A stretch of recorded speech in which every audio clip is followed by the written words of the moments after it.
Hey YouTube, I just wanted to have a discussion with you today and maybe ask for your help in some reading material.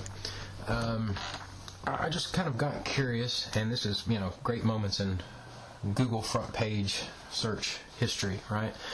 You can always tell the way the wind's blowing by the top Google search engines. It's kind of like asking somebody, a random person, their opinion on something, and finding out that you'll in fact get similar opinions from many dissimilar people. So anyway, great moments in Google front page search history. I want to talk today about ego as it applies to men and women, similarities and differences, and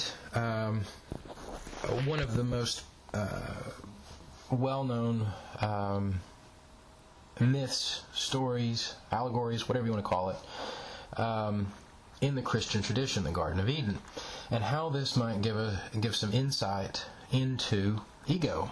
I don't think many people make a connection between that subject and that story, but I think there is, and I think in fact it might actually be the underlying message to that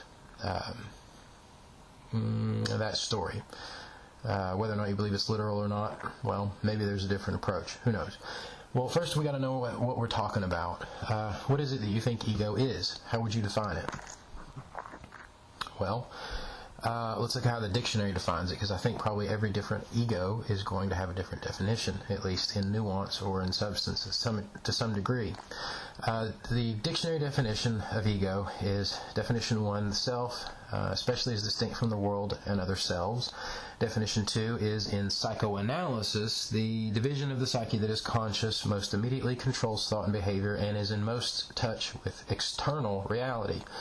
Now, that's pretty sanitized. So the real interesting stuff happens at definition 3A and B. Definition 3A is an exaggerated sense of self-importance or conceit. Okay, so we're looking at a negative interpretation or connotation of what ego means. If, in fact, they should probably have a synonym listed for hubris.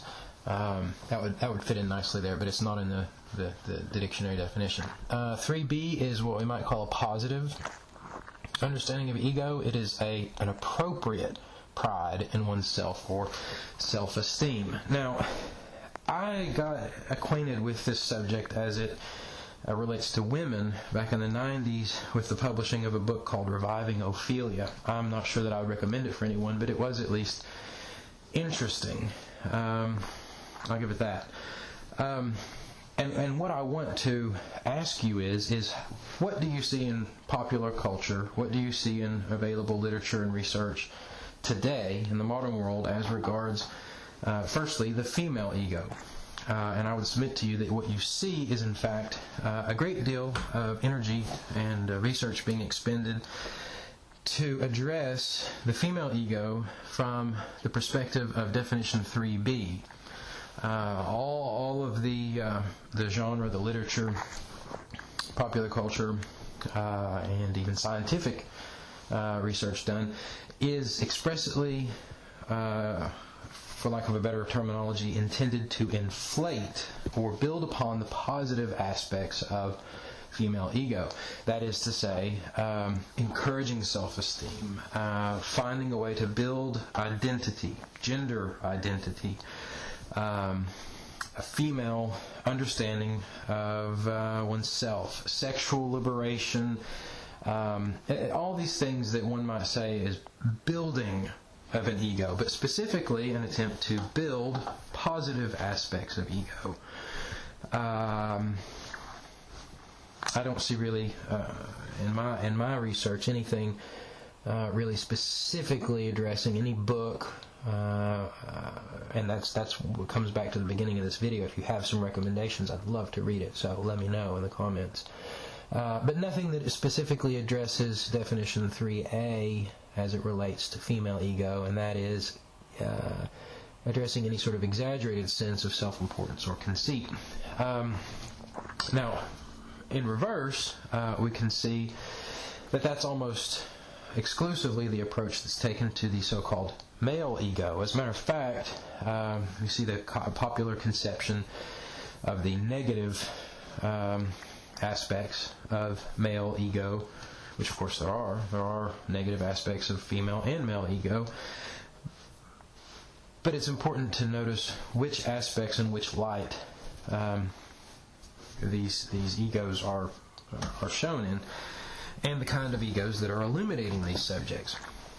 Now, I would like to recommend an article that I found just today that talks about female ego, that did come up on that front page Google search, that you might be interested in reading. It's from renewamerica.com. Date of publish is June 3rd, 2004, by Selwyn Duke. I don't know who Selwyn is. I don't know if that's a male or female name. I'm going to assume it's male, just because of the way the article is written. But of course, I could be wrong. I like this person's definition of ego. And that is, this person says, quote, "Ego is like darkness. The more there is, the less you can see. A person that is humble can see himself as he is, warts and all." I think that's a good way to understand ego. Now, let's talk about how this relates to the Garden of Eden story. Everybody knows that the Garden of Eden story was about the fall of man and fall of humanity, and that it all started with eating from the tree of knowledge, right? Well, kind of. Actually, it all started with a conversation purportedly held by Eve and the serpent. And it's important to remember what it was that the serpent promised Eve, not so much what it was that he or it told her she needed to do to accomplish it. See, the actions that were taken, I don't think really are as important as what the intended consequence was for the actors involved in this play. The serpent, if you'll remember, promised Eve that should she eat from the tree, that she should surely not die, but instead would become as gods, or become as God, depending on your translation. And so, what was the actress doing then? She was reaching towards more power, reaching towards godness, right? Which is interesting, as that might apply to I would think some undiscovered, or maybe unaddressed, is the better way to put it, aspects of female ego. And what reminded me of this is, you just turn on the television and you see these ads. Maybe you'll see an ad, selling a razor or something to a woman. And it's just the most preposterous thing, right? What's the tagline? Make you feel like a goddess, right? Can you imagine some asshat trying to sell a razor to a man and saying, "It'll make you feel like a god"? Would anybody not scoff at that? I mean, it sounds preposterous, right? But anyway, the people who buy these razors that are clearly marketed towards women, I imagine they're very successful. It seems like they have a lot of ads, which means they have a lot of money, which must mean they have a lot of customers, right? So apparently this kind of marketing works, and I would suggest to you that this kind of marketing has worked ever since whatever the hell it was that happened in the Garden of Eden occurred.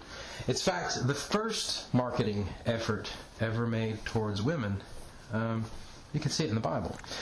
So, that being said, I find that interesting, and so maybe we can get some insight if you dig deeper into this story and start looking around at what's happening in your world. You might actually gain some insight on your own about a more full view of what we might call the female ego. Now, couch that in terms, look at the converse, the male ego. Well, if we look at it through the eyes of the biblical story, what was the male's downfall then? What was the source of his hubris? What was the source of his error in judgment, so to speak? Well, it directly involved his association with the female ego. So you got this curious sort of sequence of events where the female is the first to succumb to the direct promises, marketing, and deception of some idea of greater evil, and which dominoes right down on into the males succumbing to that same evil vis-a-vis the woman. I think this story is telling us about the state, something very important about the human condition and male and female egos and how they relate to one another.